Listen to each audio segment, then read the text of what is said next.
हाँ, तो देखिए बेटा, फर्स्ट क्वेश्चन है what is Sahib looking for in the garbage dumps. यानी कि साहिब जो है उस गार्बेज डंप में क्या तलाश कर रहा था, यानी रबिश पॉइंट, कचरे का जो ढेर था उसमें वो कुछ स्काउंजी कर रहा था, किस चीज की। वेयर इज ही, यानी कि अभी वो कहाँ है, and where has he come from, और वो कहां से आया है। तो देखिए साहिब इज लुकिंग फॉर, यानी साहिब तलाश कर रहा है, और या इसकी जगह अपन ये भी लिख सकते हैं trying to find a valuable things और मनी, यानी कीमती वस्तुएं और धन इन द गार्बेज डंप। यानी वो क्या ढूंढ रहा था, वैल्यूएबल थिंग्स और मनी, या तो कोई वस्तु जो कीमती वस्तु उसके अंदर उसे मिल सकती थी, या फिर मनी पैसा इन द गार्बेज डंप्स, यानी कचरे के ढेर में। He is in Delhi living at Seemapuri, यानी वो दिल्ली के पास जो बॉर्डर है, सीमापुरी नामक एक जगह है, वहां पर रह रहा है। Which is at the outskirt of outskirt, यानी सीमा पर, पेरिफेरी यानी boundary. He has come from Bangladesh, और वो बांग्लादेश से यहां आया है। ये है फर्स्ट क्वेश्चन। उसके बाद में question number 2, what explanation does the author offer for the children not wearing footwear, यानी लेखिका जो है क्या स्पष्टीकरण देती है फॉर द चिल्ड्रन, उन बच्चों के बारे में, नॉट वियरिंग फुटवियर, जो कि उन्होंने अपने पैरों में शूज नहीं पहने हैं। उसके बारे में ऑथर क्या एक्सप्लेनेशन दे रही है। तो सबसे पहला, one explanation for the children remaining barefoot is that, यानी बच्चे जो नंगे पांव रहते हैं या बिना शूज के रहते हैं, उसके बारे में लेखिका का एक स्पष्टीकरण यह है, it is not lack of money but a tradition to remain barefoot.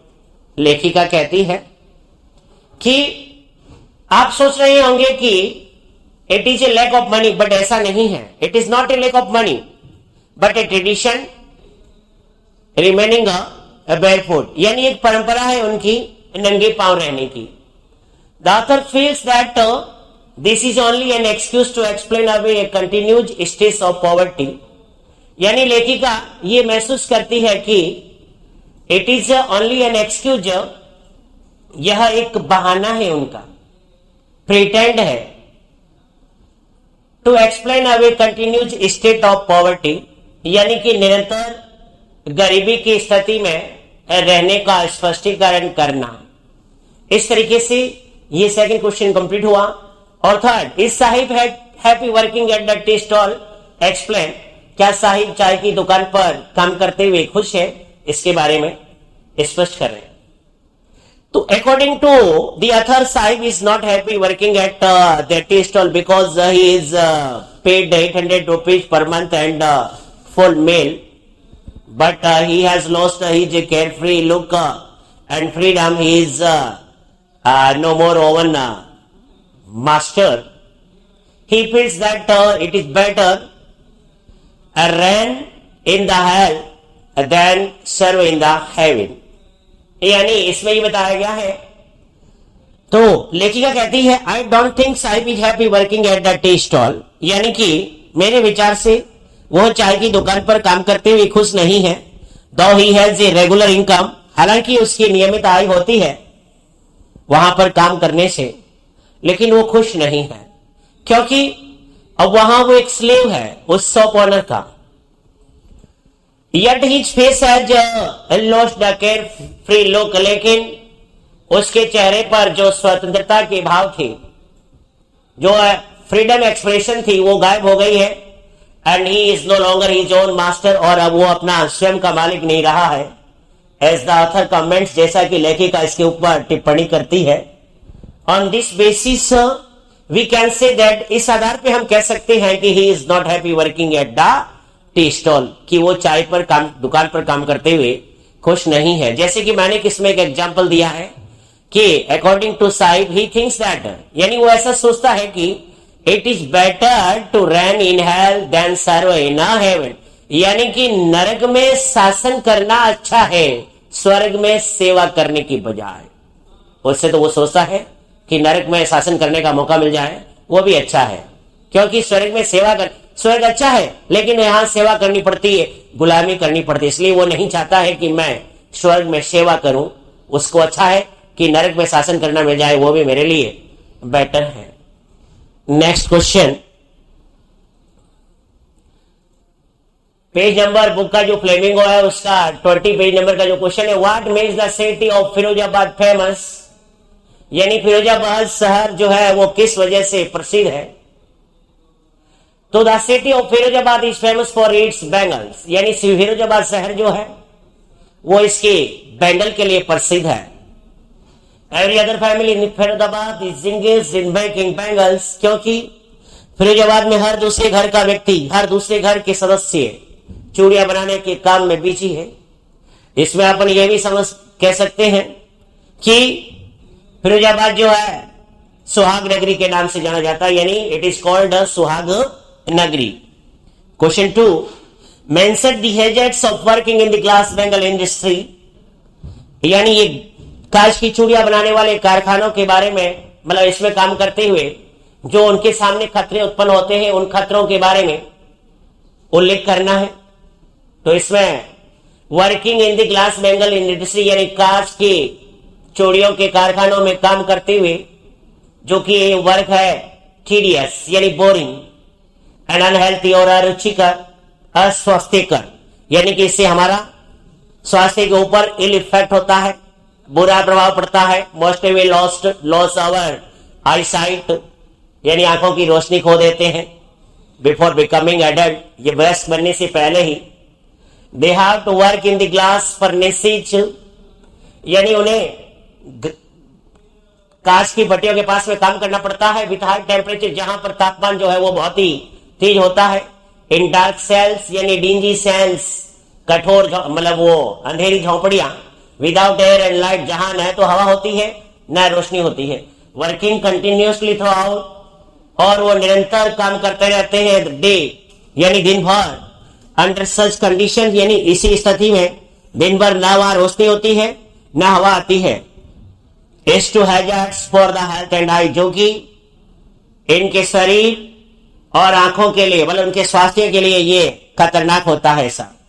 Specially for a large number of children working there, विशेष तौर से बड़ी संख्या में बच्चे जो है वो यहाँ कार्य करते हैं, तो बच्चों के स्वास्थ्य के ऊपर ये बहुत ही ज्यादा इफेक्ट पड़ता है।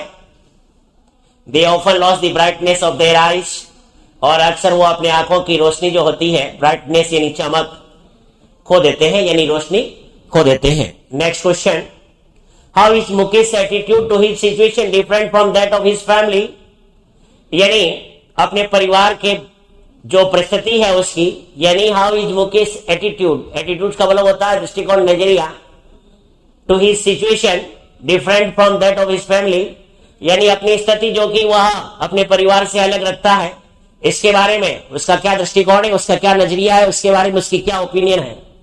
Mukesh attitude to his situation, यानी उसकी स्थिति से मुकेश का दृष्टिकोण जो है डिफर फ्रॉम हिज फैमिली, जो कि अपने परिवार से भिन्न है, डिफर भिन्न। As he wants to be a motor mechanic, जैसा कि वह मोटर मैकेनिक बनना चाहता है।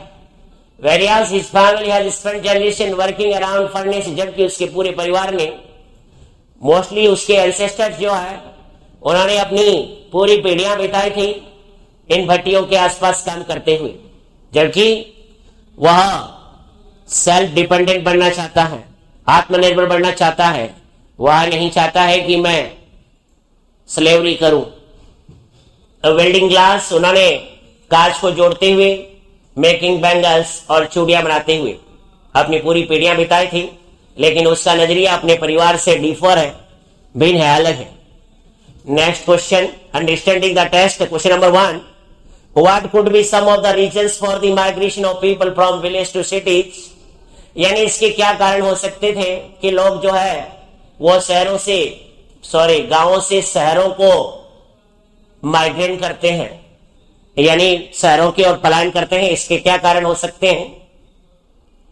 ए large number of people are forced to migrate to cities from their village, बहुत संख्या में जो लोग होते हैं या बड़ी संख्या में लोग जो है अपने गांवों से शहरों की ओर पलायन करते हैं, looking for various means of livelihood, यानी आजीविका के लिए संसाधनों की तलाश में, क्योंकि गांव के अंदर सर्वाइवल के जो मीन्स होते हैं उनमें कमी पाई जाती है, तो वहां अपनी आजीविका चलाने के लिए, अपना गुजारा करने के लिए शहर की ओर जाते हैं ताकि रोजगार के कुछ अवसर वहां पर उनको उपलब्ध हो सके।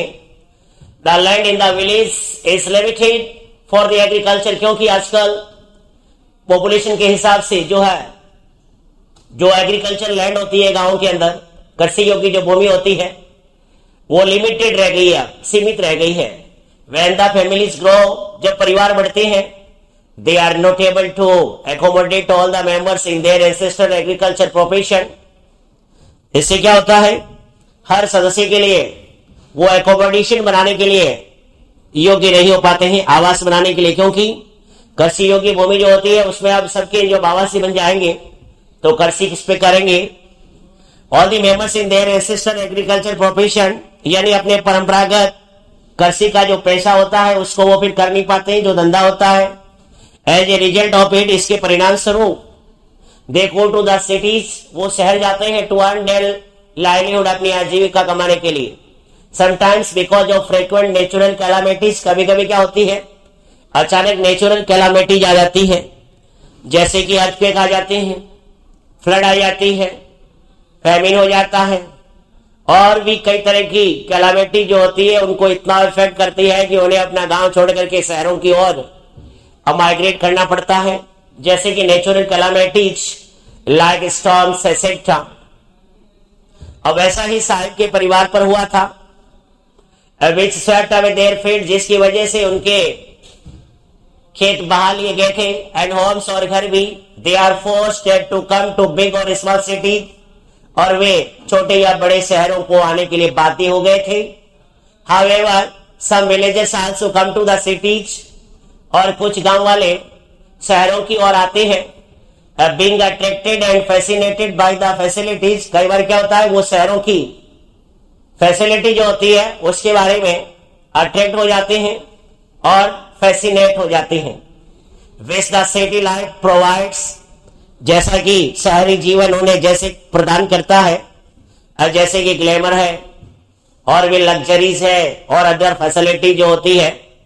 Moreover most of the big industries, और उससे भी अधिक बड़े बड़े उद्योग जो होते हैं, which provide employment to a large number of people are in the cities. ये इंडस्ट्री जो होती है शहर में बड़ी संख्या में लोगों को जो है वो रोजगार प्रदान करती है।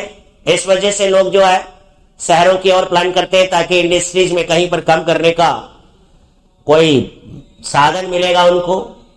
That is why to seek employment people from village come there, यानी रोजगार ढूंढने के लिए लोग जो है वो गांवों से शहर की ओर आते हैं। मैनी रिक्शा पुलर्स, कुछ जो यहाँ आकर के रिक्शा खींचने वाले बन जाते हैं, रिक्शा चलाते हैं, जिससे कि उनको पैसेंजर मिल जाते हैं।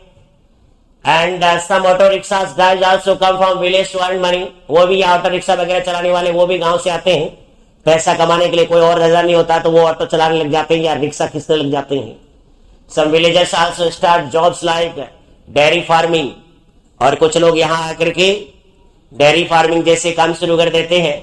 And supply milk in the cities to enhance their income, और वो शहर में दूध सप्लाई करते हैं अपनी आय बढ़ाने के लिए। इनहेंस का मतलब होता है इंक्रीज करना।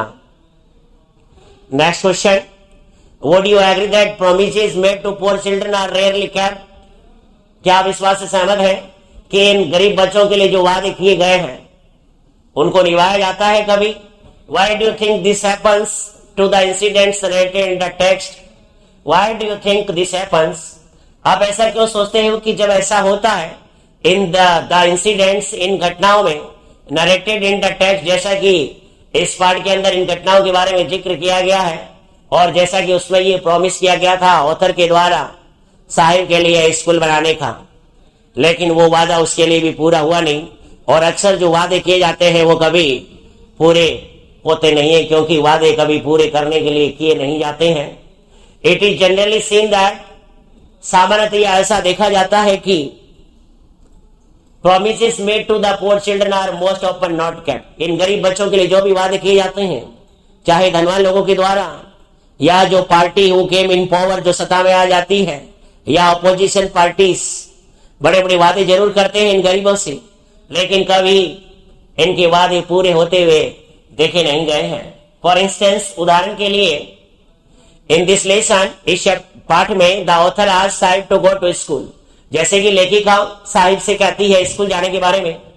व्हेन साहिब रिप्लाइज दैट, तो साहिब उसको जवाब देता है कि there is no school in the neighbourhood. वो कहता है कि मेरे पड़ोस में कोई स्कूल नहीं है। The author asked him half jokingly, तो लेखिका उससे थोड़ा मजाक करते हुए कह लेती है, if she start A school, की यदि वो एक स्कूल शुरू करती है, देन ही वुड कम, तब क्या वो आएगा। The promises thus made with the poor children, इस प्रकार इन गरीबों के लिए जो वादे किए जाते हैं, आर नॉट रियल, जो कि वास्तविक नहीं होते हैं, और सीरियस, और न ही कोई उन वादों के प्रति गंभीर होता है, और they are made half jokingly Saheb like other poor children. जिस प्रकार साहेब के साथ में उस ऑथर ने जो थोड़ा मजाक करते हुए ये वादा किया था, वैसे और भी करीब लाखों गरीब बच्चे होते हैं जिनसे बहुत सारे लोग वादे करते हैं, लेकिन उनके वो वादे कभी पूरे किसी के द्वारा किए नहीं जाते हैं। Takes the promises made to them seriously, इसलिए अब ये ऑथर कहती है कि उनके द्वारा जो वादे किए गए उन वादों को गंभीरता से लें। एंड आस्क द ऑथर, और वो ऑथर से पूछता है, if her school is ready, जैसे कि वो कहता है कि क्या आपका स्कूल तैयार हो गया है।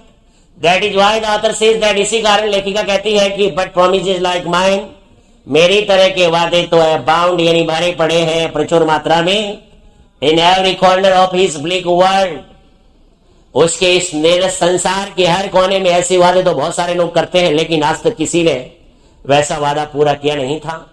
सिमिलरली, उसी के समान, promises made to poor children, यानी इन गरीब बच्चों के लिए जो वादे किए जाते हैं, और steps suppose to be taken for their welfare, या उनके कल्याण के लिए जो किसी के द्वारा कदम उठाए जाते हैं, वेलफेयर यानी कल्याण, उनके कल्याणकारी कार्यों के लिए कोई कदम उठाता है, गवर्नमेंट और अदर एजेंसी, सरकार या अन्य एजेंसियां हार्डली मेटेरियलाइज, यानी भौतिक स्वरूप में उन्हें लागू नहीं करती है, either because of lack of sincerity, या तो हो सकता है उनमें वो सिंसियरिटी की कमी होती है, और एक्सक्यूज, या फिर किसी तरह का बहाना, of having not enough resources, कभी कभी ये भी बहाना कर दिया जाता है कि हमारे पास में पर्याप्त संसाधन नहीं है, इस वजह से हम इस काम को नहीं कर पाए।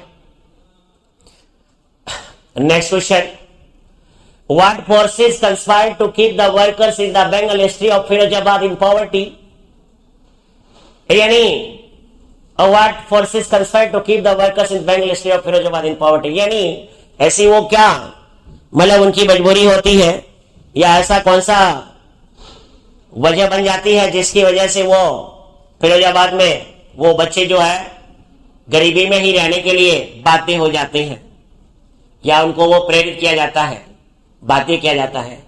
Firozabad is famous for its bangles and Bengal history, Firozabad शहर जो है वो अपनी कांच की चूड़ियों और कांच की चूड़ियों के उद्योग के लिए प्रसिद्ध है, क्योंकि Firozabad is the largest glass blowing industry in India, and it is called the Sohag Nagri. Their families have spent generations, यानी इन लोगों की कई पीढ़ियों ने, मतलब लोगों ने अपनी परिवारों ने अपनी पीढ़ियां बिताई है वर्किंग अराउंड फर्नेसेज, इन भट्टियों के चारों तरफ काम करते हुए, वेल्डिंग ग्लास, कांच को जोड़ते हुए, एंड मेकिंग बैंगल्स, और चूड़ियां बनाते हुए या कांच को आकार बनाते हुए। There are around 20,000 children working in miserable conditions. लगभग 20,000 बच्चे दयनीय स्थिति में यहाँ काम कर रहे होते हैं। In bangle industry of Firozabad, Firozabad की ये चूड़ी बनाने वाले जो कारखाने होते हैं इसमें, but the workers involve in this industry are forced to lead a life of poverty, लेकिन इन श्रमिकों को शामिल किया जाता है इन दिस इंडस्ट्री, इस उद्योगों में, are forced to lead a life of poverty, यानी उन्हें गरीबी का जीवन जीने के लिए बाध्य किया जाता है, उनके ऊपर दबाव डाला जाता है। They can not send their children to school, अब ये गरीब लोग जो है न तो अपने बच्चों को स्कूल भेज पाते हैं, nor they can provide sufficient food for their family members, और न ही ये लोग अपने परिवार के सदस्यों को पर्याप्त भोजन उपलब्ध कराते हैं। Most of them have not enjoyed even one full meal in their entire life, अधिकांश तो ऐसे लोग भी हैं जिन्होंने अपने पूरे जीवन काल के दौरान यानी अपने पूरे लाइफ स्पेन के दौरान एक टाइम भी भरपेट भोजन नहीं किया है। इट इज बिकॉज, ऐसा इसलिए क्योंकि the vicious circle of the middle man, यानी मध्यस्थता करने वालों का जो कुचक्र होता है, मोस्ट ऑफ देयर प्रॉफिट, क्योंकि वो अपना ऐसा कुचक्र फैलाते हैं, ऐसा जाल फैलाते हैं कि इन गरीबों की आय तो कम होती है और ज्यादा अपना प्रॉफिट के लिए वो ऐसा करते हैं। They are entrapped throughout their lives, वो उनकी जिंदगी में उनको फांस लेते हैं in a wave of poverty, गरीबी के जाल में, caused by a vicious circle of the money lenders. अब ये कुचक्र या जाल किसके द्वारा फैलाए जाते हैं? जैसे कि मनी लेंडर्स, धन उधार देने वाले साहूकार, द मिडलमैन्स, और ये मध्यस्थता करने वाले, द पुलिसमैन, पुलिस के सिपाही, द कीपर्स ऑफ लॉ, कानून के रखवाले, द ब्यूरोक्रेट्स, नौकरशाह एंड पॉलिटिशियंस, ये सारे लोग इन गरीबों को कभी अपने स्तर से ऊपर नहीं आने देते हैं। They are इंट्रैप्ड in this way, उन्होंने इस जाल में उनको फांस दिया, from one generation to another, एक पीढ़ी से दूसरी पीढ़ी तक, यानी कि पीढ़ी दर पीढ़ी जो है वो इनको एक जाल से दूसरे जाल के अंदर फंसाते रहते हैं। अब आता है टॉकिंग अबाउट द टेक्स्ट के ए लॉन्ग क्वेश्चन जो है, how in your opinion can Mukesh realise his dream, यानी तुम्हारी राय में कैसे मुकेश जो है वो अपना स्वप्न मतलब पूरा कर पाएगा, यानी वो can Mukesh realise his dream, क्या मुकेश अपना स्वप्न महसूस कर सकता है? मुकेश बिलोंग टू फिरोजाबाद, यानी मुकेश फिरोजाबाद से बिलोंग करता है। Where every other family is engaged in making family, यानी जहां पर हर परिवार जो है वो चूड़ियां बनाने के काम में लगे हुए हैं। Mukesh family also doing the same job, Mukesh का परिवार भी यही कार्य कर रहा है for the last many generations, और उसकी कई जो पीढ़ियां थी, उनके एंसेस्टर थे, उन्होंने इनमें काम किया था। But Mukesh does not want to adopt his family profession, लेकिन मुकेश का एटीट्यूड जो है वो अपने परिवार से हट करके वो अपना फैमिली प्रोफेशन को आगे नहीं बढ़ाना चाहता है, यानी कि वह भी अपने आप पूरी जिंदगी जो है वहां काम करते हुए समाप्त नहीं करना चाहता है। Rather he wants to become a motor mechanic, या तो वो मोटर मैकेनिक बनना चाहता है। Mukesh is justified in thinking so, यानी कि मुकेश ऐसा सोचते हुए यह जस्टिफाइड करता है कि he has seen that despite working so hard, so steady and unhealthy and hazards, क्योंकि इन सब के बावजूद उसने खुद देखा है कि उसके परिवार के सदस्य मतलब कितने कठिनाई से या कठोर वर्क करते हैं और निरंतर अरुचिकर मतलब अस्वास्थ्यकर स्थिति में, कि जब उनका हेल्थ ठीक नहीं होता है तो भी उन्हें निरंतर काम करना पड़ता है। एंड हैजार्ड्स कंडीशंस, और उन खतरनाक स्थिति में His family is so poor, उसका परिवार इतना गरीब है कि it is difficult to maintain और provide even the bare necessities of life, कि जीवन के अंदर जो भी काम आने वाली जो वस्तुएं होती है उनका प्रबंध करना या अन्य प्रकार की जो नेसेसिटी होती है उनको प्रोवाइड करना उस परिवार के लिए संभव नहीं है, क्योंकि वह हर चीज जो है उपलब्ध नहीं कर पाते हैं। इन माई ओपिनियन, यानी मेरी राय में, Mukesh can realise his dream of being a motor mechanic, यानी मुकेश जो है अपना जो मोटर मैकेनिक बनने का सपना है उसको बारे में वो मतलब वो सिद्ध कर सकता है या पूरा कर सकता है या उसे महसूस कर सकता है, because of the indomitable will power and firm determination, यानी उसकी जो मतलब दृढ़ इच्छा शक्ति थी, यानी ऐसी विल पावर और जिसे खंडित नहीं किया जा सकता, जिसे उसकी इच्छा को हटाया नहीं जा सकता हो, उसकी इच्छा को डिगाया नहीं जा सकता। वैसे इंडोमिटेबल का मतलब होता है अदम्य, यानी that can't be defeat, and firm determination, और उसकी दृढ़ इच्छा शक्ति, यानी वो लेखिका ऐसा देखती है तो वो अपना सपना जो है वो सच कर सकता है। जैसे कि वो मोटर मैकेनिक बनना चाहता है तो उसके अंदर लेखिका ने क्या देखा, indomitable will power and firm determination, he seems to posit, यानी वो प्रतीत होता है कि ये सारे गुण उसके अंदर विद्यमान है। Though his family members are unlikely to agree to what he wishes to do leaving the long preserved art of bangle making.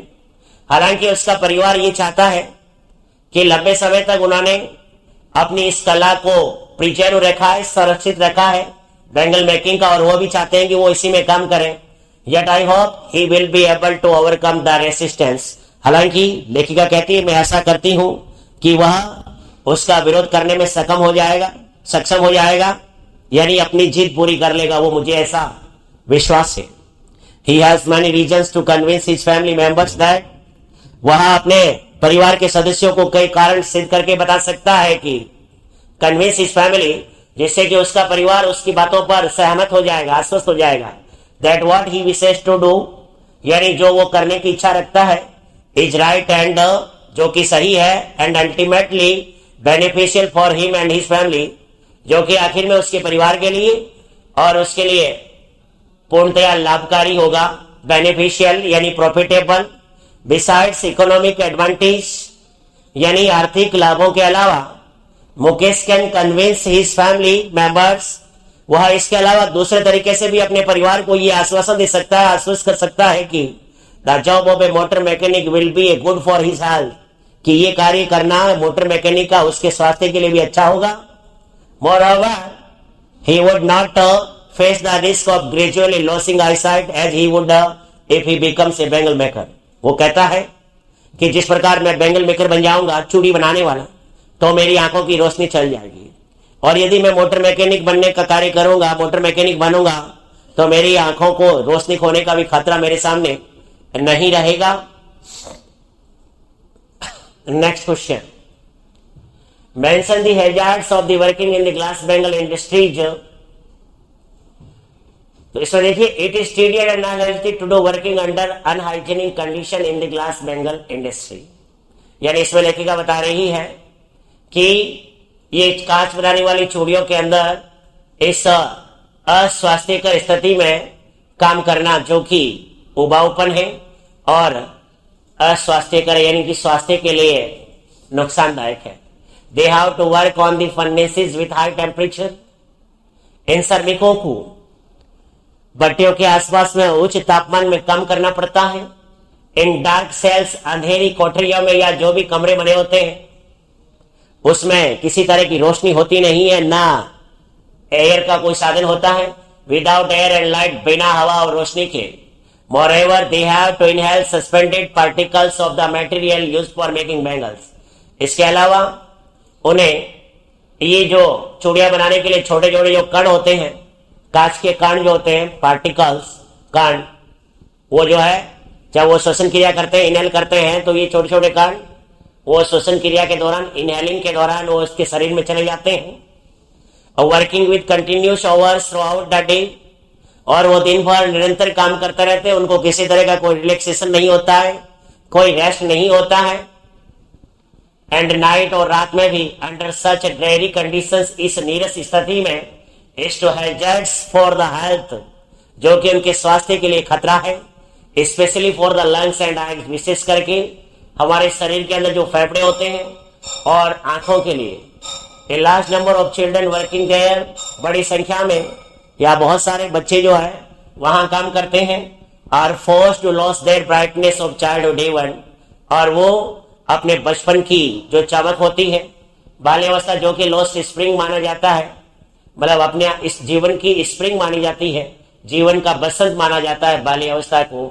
यानी कि यह हंसना, खेलना, कूदना और पढ़ने का काम होता है, जहां के बजाय उनको यहाँ काम करना पड़ता है। और इसी के साथ में ये चैप्टर आज यहीं एंड होता है, और अगला चैप्टर जो होगा वो अगली क्लास में होगा। Thank you.